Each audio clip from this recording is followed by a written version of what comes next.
I'm laying face down in the dirt and the lion's on top of me, and how do I fight? You know, I can't even move my arms.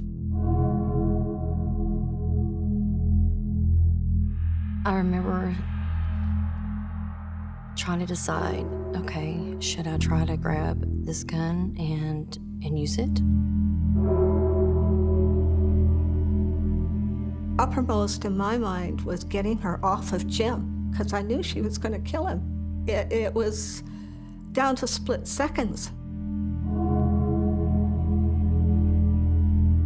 He grabbed the back of my hair, pulled me up towards the front of the counter, put the gun to my head, and told the cops to back off or he's gonna kill me.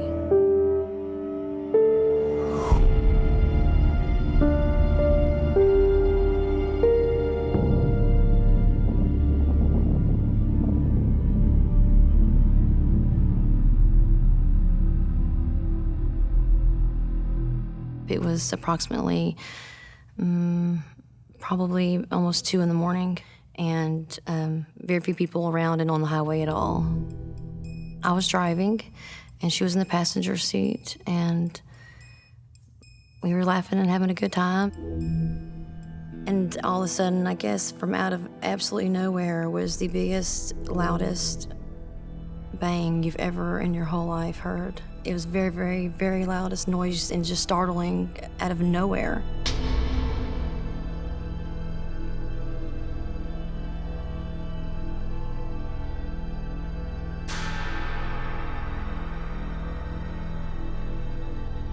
And here I was trying to tell her, it's okay, you know, I'll be okay. A drunk driver's hit me, you know, and it took me forever to put it all together, what had happened, you know, and that this man, I mean, that somebody had shot me, you know, with a shotgun.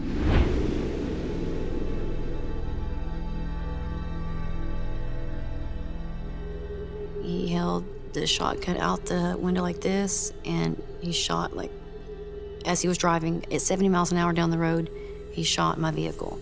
And that's the shot that hit me in the arm.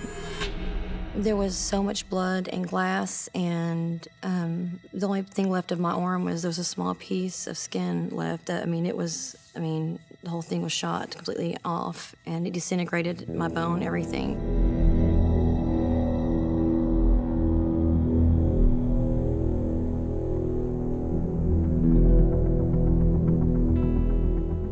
She kept screaming, "Oh my God, go, go, go, go, go, go, go." When of course I couldn't go. I couldn't see. There was blood everywhere and glass, and I handed her the phone out of my lap, and I told her to call 911, and so she did.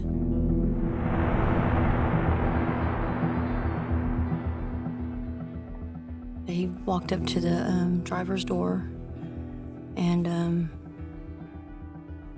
he just said, "Hello, girls," like, and just was laughing, and he reached over across me and took the cell phone out of her hand that she was talking on and said, "Hello," you know, and just threw it in the ditch. And I fear I can't even explain. It just came over me, you know.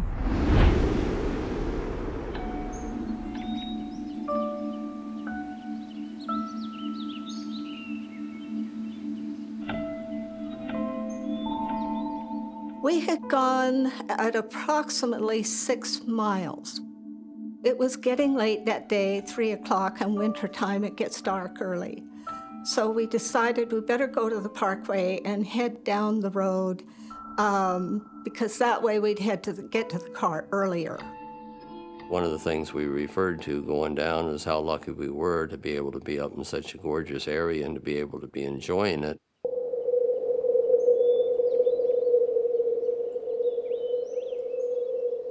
I was just following Nell, and we were hiking along. And then I said, you know, that noise is closer. It's a strange sound. I should check. When I said that, the sound was real loud in the gravel behind me, and as I turned, I expected a bike. But instead, I had a mountain lion right smack in my face.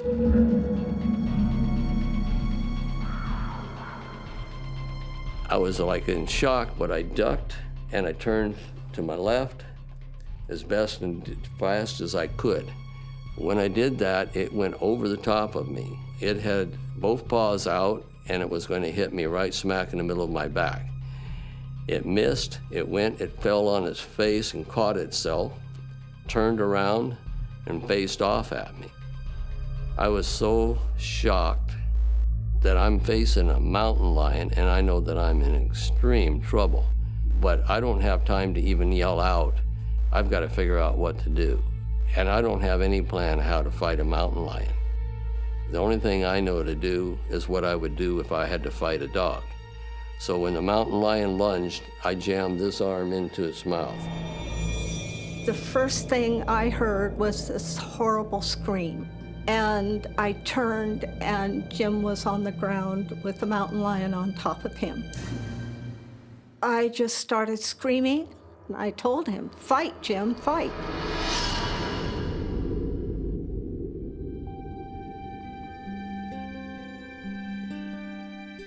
It was 8 o'clock in the morning. I woke my husband up and told him that I had to go to court for a traffic ticket. And I kissed him goodbye and said, "I love you, and I'll be back."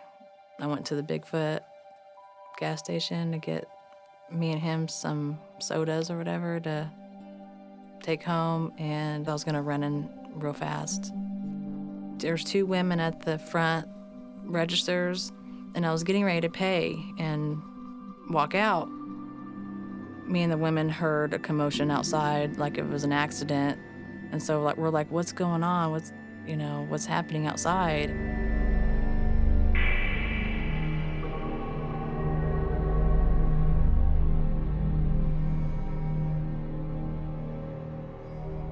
His car was wrecked. He hit a truck, and so we're just thinking, we're still calm about it. We're still, well, he got in an accident.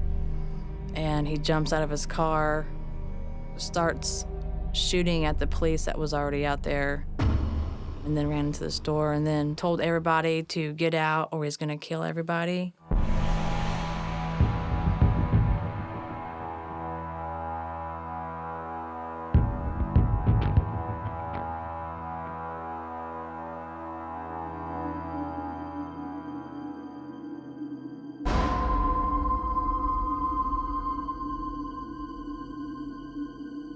I ran towards the back of the store, and he says, "Hey, you get up here up front." And I come up front. So me and the manager was behind the counter, and he told him to go around the counter to go lock the front door.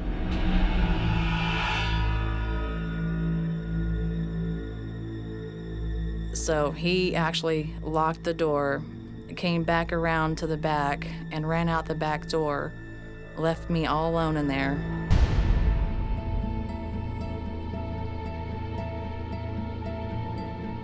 He got really mad. He grabbed the back of my hair, pulled me up towards the front of the counter, put the gun to my head, and told the cops to back off or he's gonna kill me.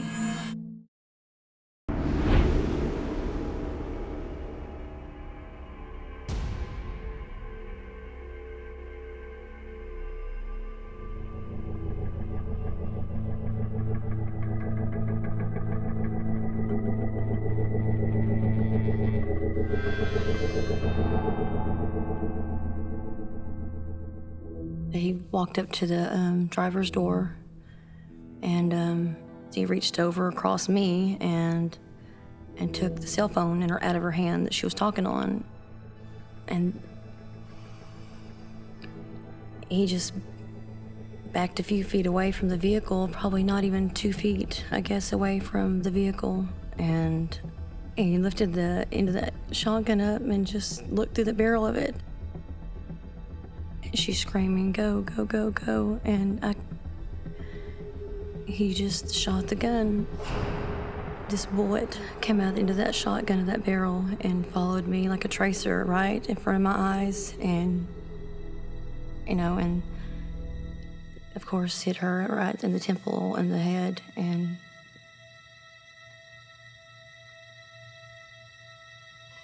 of course killed her.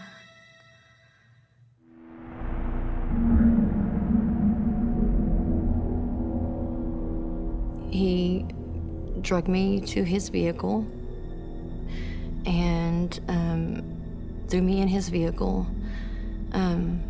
Went back to my car with a duffel bag he had and was apparently, I guess, going to try to take her body or take her with us. And before he came back, I had taken the shotgun that he had, and it was in the seat of the truck. And here I'm thinking that, hey, I'm visiting to get rid of the only weapon he's got. I took it and threw it out the window, and it landed on the highway.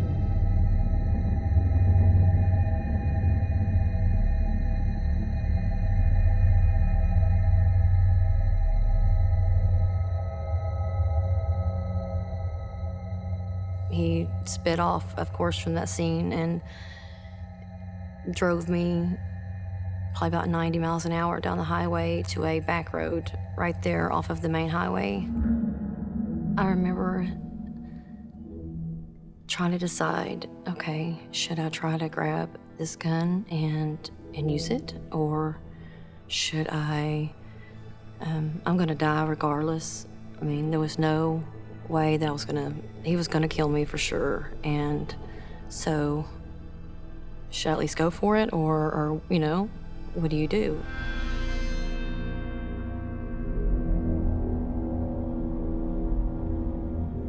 He would hit me, and then he would rage, and then he would just start laughing. I was trying to think maybe I knew him from somewhere. I mean, where did this man even see me from, and what did we do to him, Was he mad or think we were somebody else?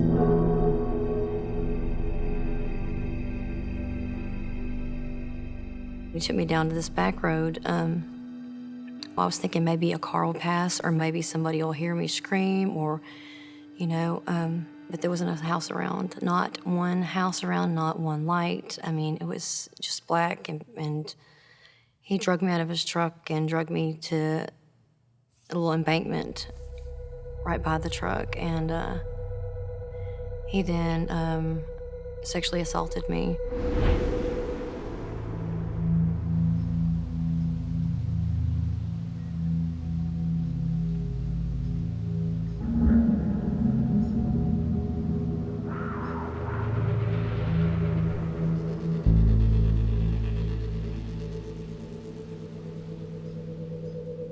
When the mountain lion lunged, I jammed this arm into its mouth. It grabbed it, so it had me right there. Its paw that was up come over and got this arm, tore a big hole into here, tore me across here, and the other paw was down. So I swung over top of the claw to hit it in the head. I did, but it just touched it because it caught underneath my arm and ripped my arm open through here. Then it was hanging on my arm and started at me with all 4 feet of claws, which naturally I couldn't hold it, so I went down and it tore the top of my scalp off. That must be when I screamed out, because that stunned me.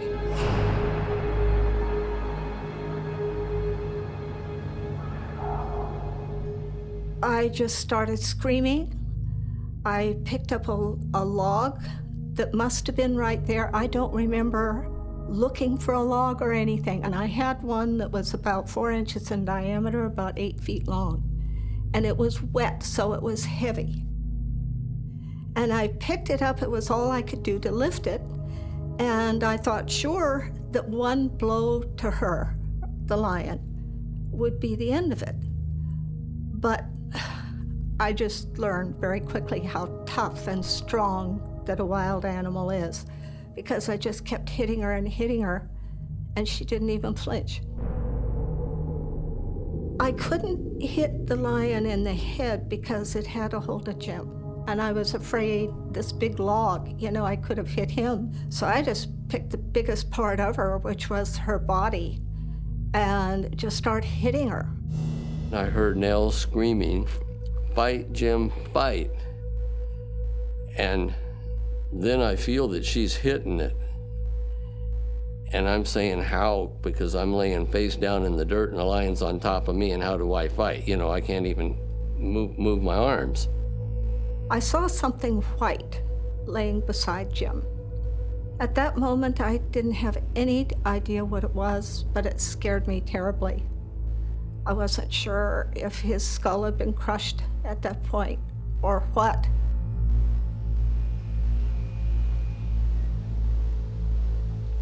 But my instinct took over that there was just no way I was going to let that lion do that. And I wasn't sure, you don't have time to think. That I just kept hitting her and hitting her. And finally I told Jim, I said, "It's not working, Jim."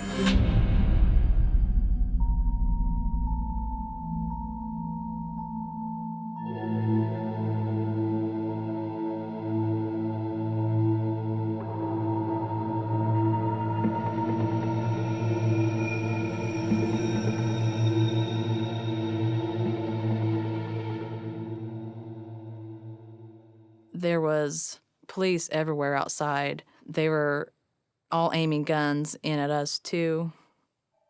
There were SWAT teams out there. And just the way he was shooting at police, like it was nothing, really scared me.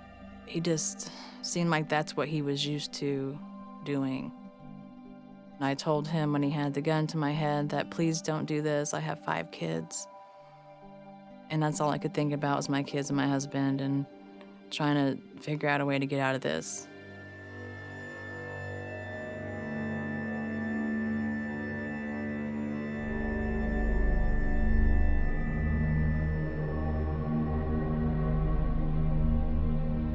He wasn't saying anything to me. He just put the gun in my back and led me back to the back room. And there wasn't any windows. It was very compact. There was only enough room for 2 computers and chairs. He told me to sit in one of the chairs. Then he started barricading the back door and covering the cameras that was in there. I just sat in the chair thinking what I should do now. What's he gonna do? How do I get out of here? Wondering when or if my husband even knows I'm in there.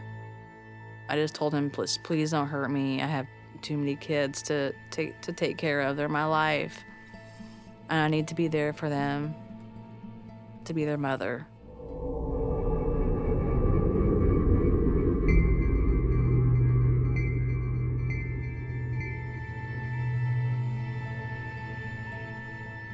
He says, do you want her alive?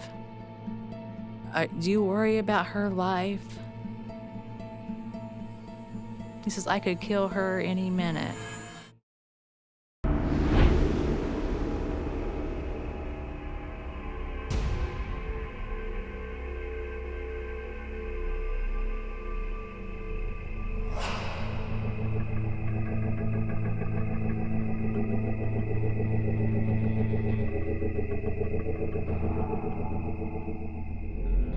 After he sexually assaulted me, he then was like a totally different person. He would start crying, and then he would start,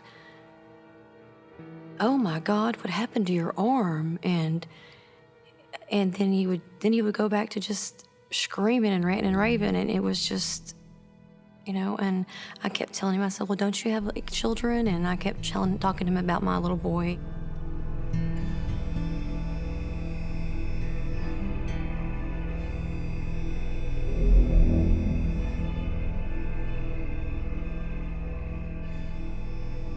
And at that point, we had gotten back in the truck, and then I just started rubbing all over him.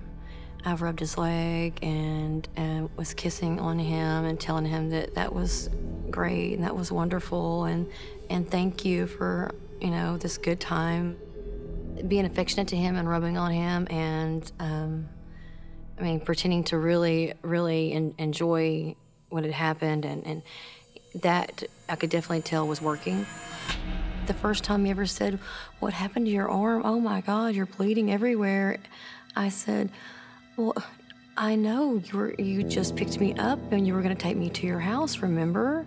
And he just looked at me just like I was crazy or something. And he said, well, no. And I was like, well, yeah, thank you so much. I was like, you didn't see that guy, John, that just shot me? I was like, I was like, that man just shot me and was going to leave me out there on the highway. And thank God you came along and you saved me. I shortly found that he started believing what I was saying, and I just kept telling him, aren't you going to let me use your phone? Because I'm losing a lot of blood here. And he kept saying, I know you're bleeding everywhere.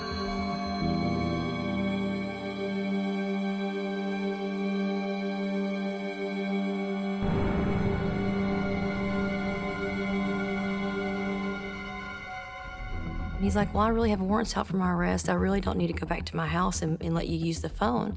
I was like, well, listen, I'm going to die. And I know another car saw that guy shoot me, so I really need to use the phone because somebody's going to get to looking for me, I don't really know where that came from. I figured that would be somebody around. And he told me, prior to that, he told me that he lived with his brother and his family all live around the same area.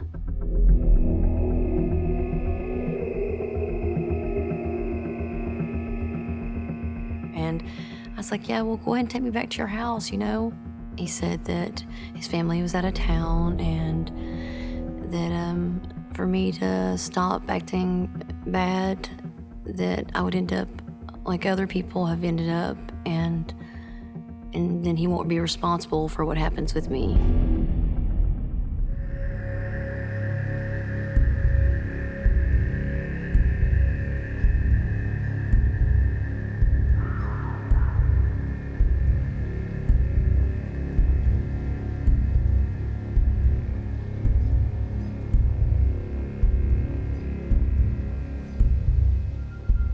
No matter how hard I hit her, she wouldn't let go. And all this time, she had a hold of Jim on his face, his scalp, his head. I knew he'd lost a lot of blood. I was afraid to look at his head. It was awful. I told him it didn't work, Jim, and I just didn't wait for an answer or anything. I got the log again and just started hitting her. It's all I had. Then he started talking to me. When he started speaking to me, it was like there was a lot to fight for, that he was going to be okay if we could just get her off of him. And I told him, fight, Jim, fight. So I went around and I found his nose. He didn't care that I even stuck my fingers in his nostrils. And so I stuck them in and twisted it, just like thinking of a bull hurting his nose, and I twisted it with everything I had. And it really got mad with that. It did not like that at all.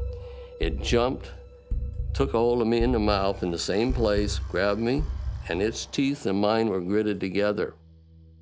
And its eye is this close to me. Its pupil is round and it turns into the cat's eye thing, but it's glaring at me as it did this. Then it shook its head from side to side and it tore both here and here, here and here, split them on both sides out, tore the inside of my mouth down under to my chin down below, all loose.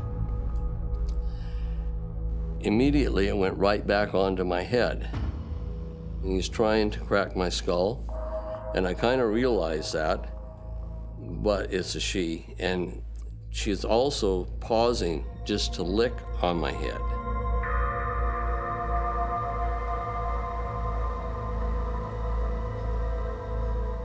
So with this hand, I lunged with every ounce of strength I had because I was going to shove right through that eye. And I mean, it really hurt. Even though the adrenaline was flowing, my thumb really hurt when I did that. And it made it so mad. It was furious with that. And it let go of my head and it grabbed my neck. But I had shoved the pack and I had the pack pushed up in the straps into my neck. So it had the strap or part of the backpack and part of my neck. It punctured my neck and it was shaking my neck, trying to break my neck. That's when I told Nell to take my pin and put it in its eye and shove it in. He said, Nell, get the pen out of my pocket. Stab her in the eye. So I said, what pocket? And by then I'm desperate because I know we don't have a lot of time left. So he said, my right one. So I got the pen and I tried to push it in her eye. her eyes were closed. But I thought, sure, it would go right in her and that would do it. But the pen went in about an inch, and then it was like you had hit rock. It just broke the pen. And it didn't bother her at all. And she would not let go. She just kept her eyes closed. She was clamped down, and uppermost in my mind was getting her off of Jim, because I knew she was going to kill him. It was down to split seconds.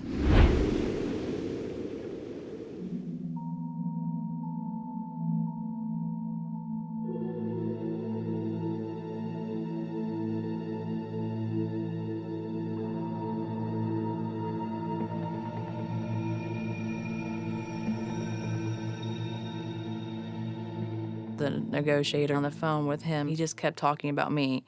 Let's get Tammi out. He says, just put your gun in a bag and have her bring it out to us. And he says, no, I'm not doing that. I'm not letting go of my gun. I told him my name and that I have all these kids.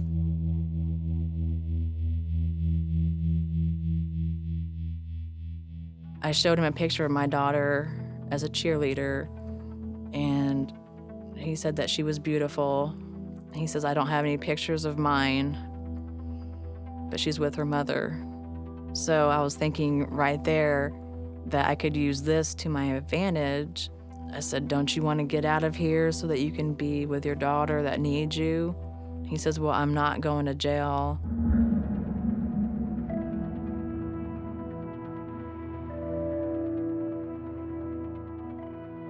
I was scared. You know, of course, he had the gun in his hand the whole time.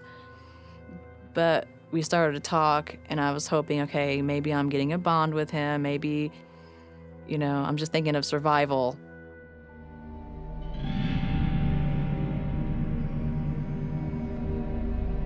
He wanted to see his mother's grave, and he wanted beer. And they told him that they would do that for him if he would just let me go. He says, well, I'm not ready to let her go. And they asked him, well, what kind of a time period is this going to be? He said, it's just whenever I'm ready, and I'm not going to let her go.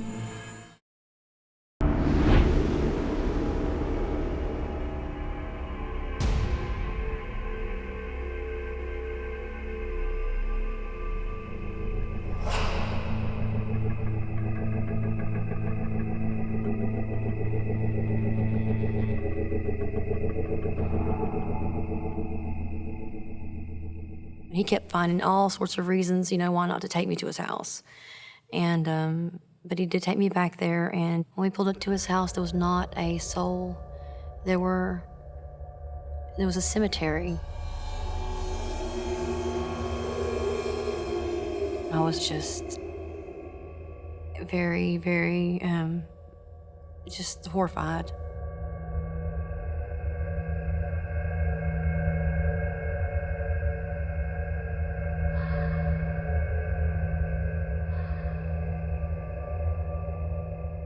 I'll never in my life forget the walk from the cemetery down the hill to where his home and 2 other trailers are sitting.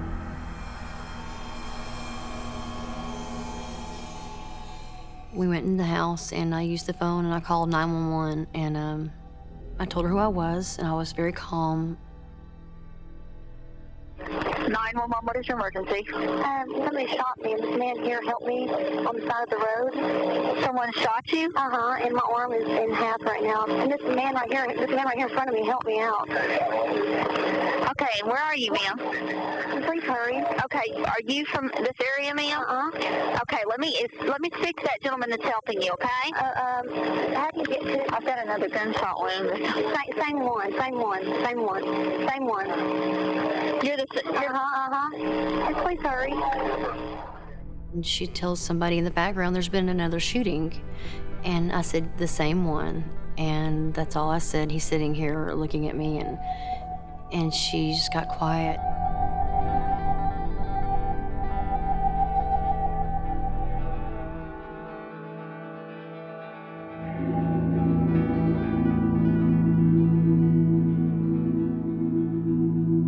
The guy had already told me that he could only have one ambulance, and that was it. That was all that was coming to his house. No law enforcement, nothing. And I was like, well, okay, that's fine. They're going to be so happy that you have saved my life. You know, you're going to be the hero of the day.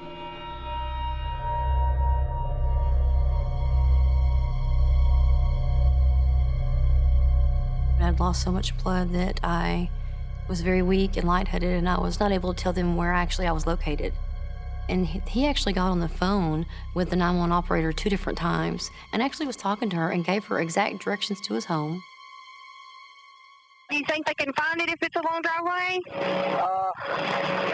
I don't know if they can or not. That's why I want to walk to the end of the road. Okay. I don't know. It's right before the cemetery. Okay, they should be able to find it. It's kind of a ways out there, and then it takes them a few minutes to get there is all. And how's she doing? Is she getting sane or anything? I know she said she lost a lot of blood.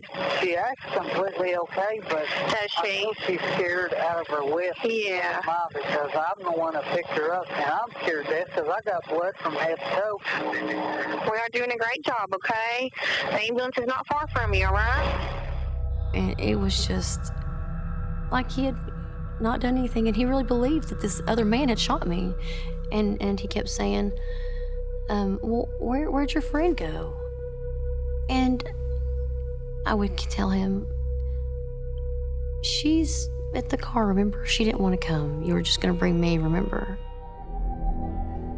It was the most strangest thing, and I was thinking the whole time, this man is going to wake up and he's fixing to cut my throat.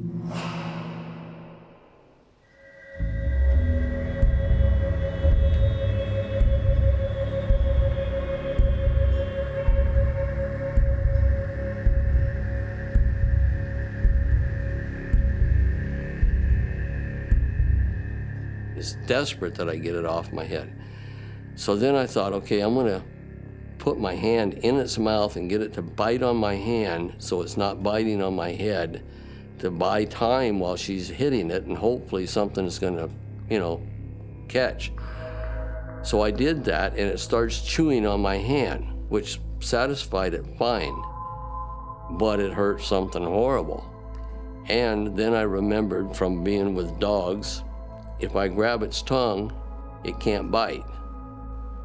So I grab its tongue and stop the bite, but I can't do that indefinitely with it like I could with a dog. So I have to release it and let it bite and then hold it. And it keeps wanting to break my skull. And I know that it's doing this, and it's trying to go further down on my neck and get a better grip. So I told Nell then, I says, you've got to do something different. So I took the log and went straight at her and took the chance of hitting Jim. And as it was, it hit her right in the head, right in the snout. And with that, she jumped to the side of Jim and she glared at me. And she was in attack mode. The ears were down. She had Jim's blood all over her, over her chest and her face. And I said to Jim, I was screaming, I said, Jim, she's got me. She's got me.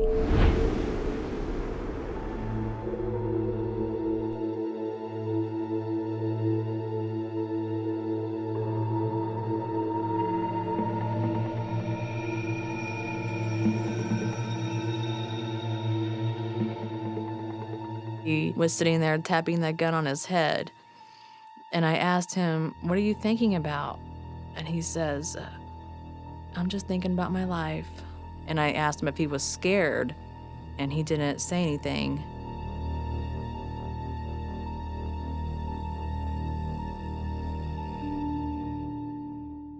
I started trying to push him myself to say, I need to get home. I have a family. I need to cook dinner. I have so many things I need to be doing at home rather than being in here.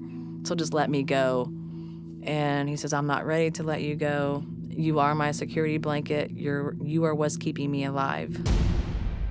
After he said that I'm what's keeping him alive, really scared me, and I had a lot of emotions running through my head.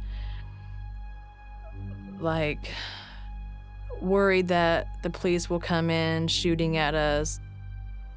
I was praying to God, please don't let me die.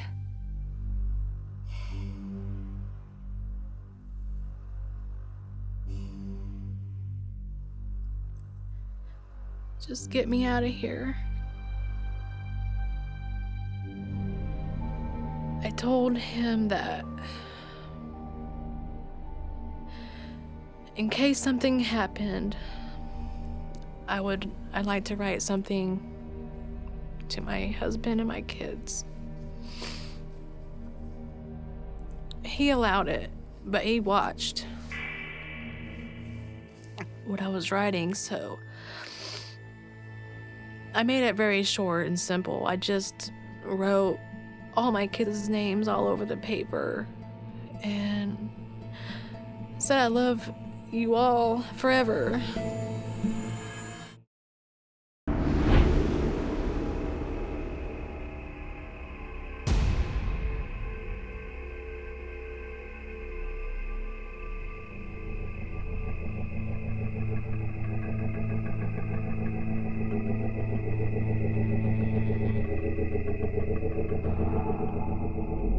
He actually walks up to the ambulance at one point and tells him, hey, she's right down here. Why don't y'all come get her?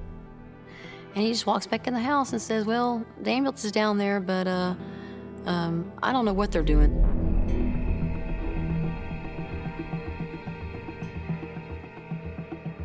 When I walked outside, he was right behind me, and I remember fixing to walk up this hill, and I wasn't for sure if it was trees or something like moving kind of, and I thought, well, maybe I'd lost so much blood that I was seeing things.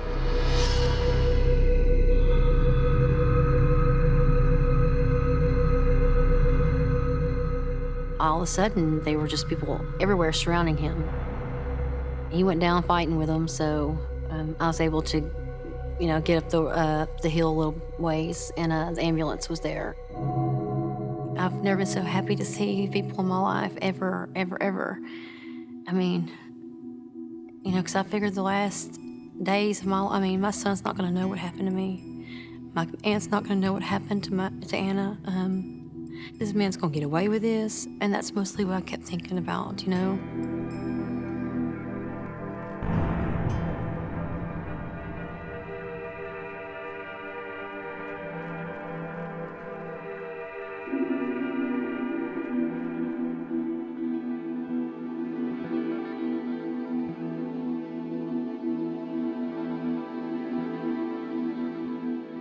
I know that God has a definite purpose for me here. I should not have made it through that night whatsoever. That is by a miracle that I'm standing here, breathing here, and living right now.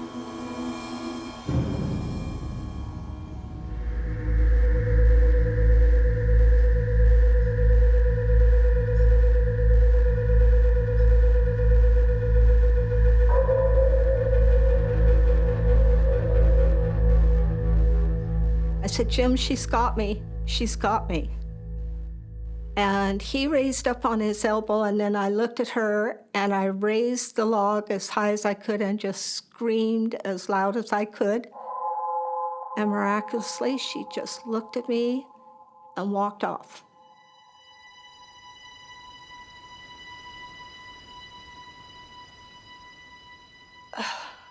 I knew we were lucky that he was still alive.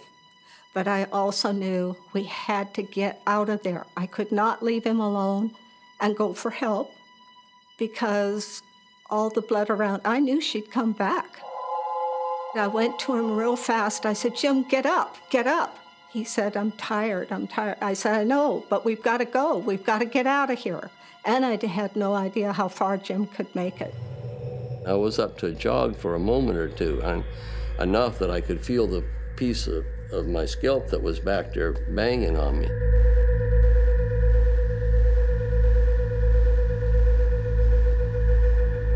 I laid him down a few feet from the road, And I said, cell phone won't work. We're just going to have to wait until a car comes. Finally, a car did come. And I ran out in the middle of the road. And I pointed to Jim and I said, I need help. I said, please, it's a mountain lion attack. Please, I need help. And he just drove around me and went on. And I said, you know what, Jim? I said, the next car that comes, they're going to have to run me down because I'm not going to let the next one go by.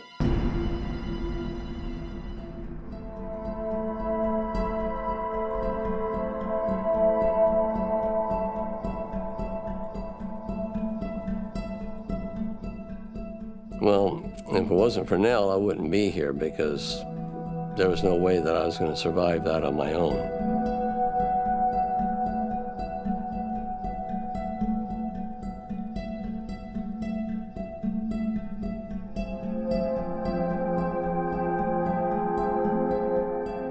With her, I knew I had a chance. So with the two of us, and that's the way she always puts it, that the two of us fought together to win the fight and, to survive.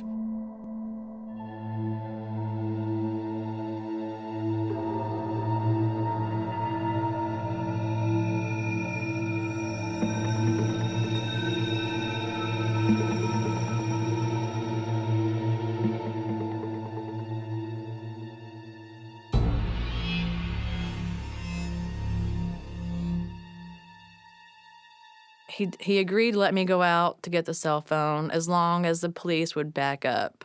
He put the phone down and started banging on this vacuum cleaner.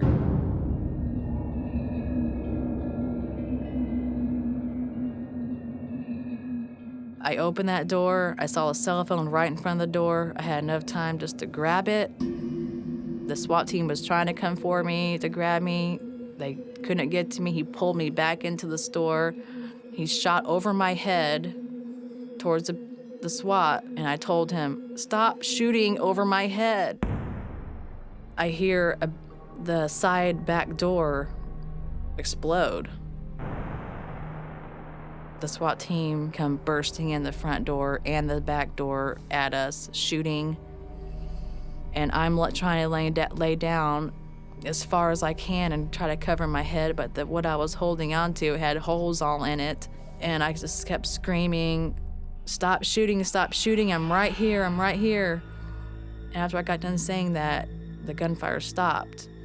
And I looked down and he's laying on my right leg with a bullet wound that I could see in his neck.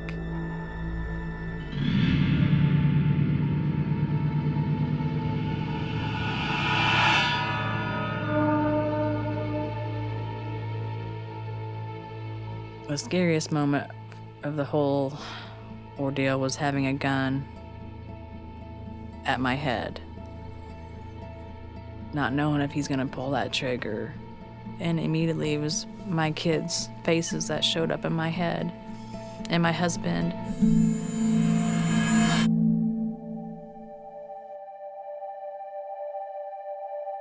I survived because I kept my cool. I thought of survival, how to bond with the hostage taker, and it worked. And I'm alive today to be with my kids.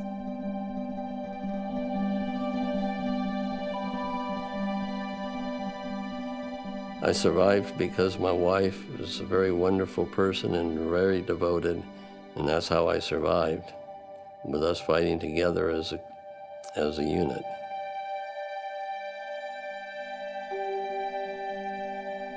I survived to honor my cousin's name.